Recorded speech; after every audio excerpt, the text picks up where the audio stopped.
As a next step of how we can improve our registration flow will be adding validation logic. We will apply validation on the client side as well as on the server. And so to avoid duplication, let's create a separate module which is going to contain validation functions. I'm going to create validation.ts file within utils folder, which will let Nuxt auto import validation functions. And right here, let's start defining validation functions that we will need for registration and authentication. So the first function will be responsible for validating email addresses. It will take email address as a param, which will be a string, and return whether string or null. And if it returns string, that means there is a validation error. Otherwise, when it returns null, that means everything is fine.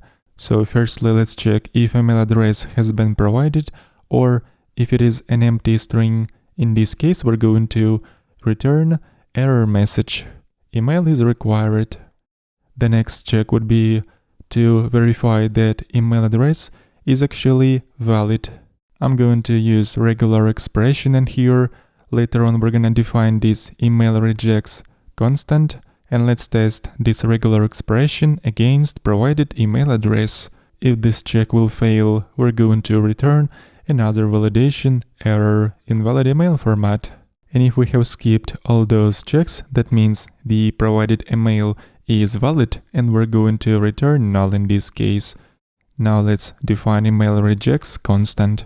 I'm going to paste the simple regular expression used to validate email addresses. Another constant that we're going to need will be min password length, which will contain minimum amount of characters that the password has to consist of.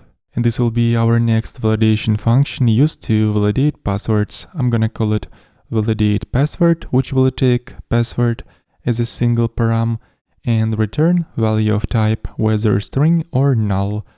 Let's firstly check if the password has been provided and that it is not an empty string. Otherwise, we're about to throw error message saying password is required. And in the next check, we're going to check the length of this password. If it is less than the minimum amount of password characters stored in our min password length constant.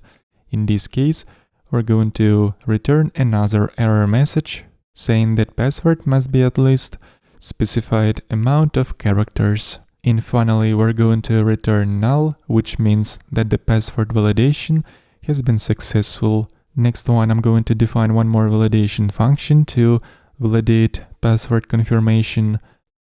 It is going to take a couple of params, first of which will be password, and the second one will be password confirmation. And the function will return value of the string or null type. In here we will have only one if conditional, where we will check if password matches password confirmation. Otherwise, we're gonna return error string passwords do not match. If we skip this check, we're gonna return null, which means the validation has been successful. And those are all validation functions that we will need for now. In the next lesson, we're going to use those functions to validate data before submitting the request to the server. And also we're gonna use same validation functions before inserting user records to the database on the server. Link to the source code of this project will be in the video description.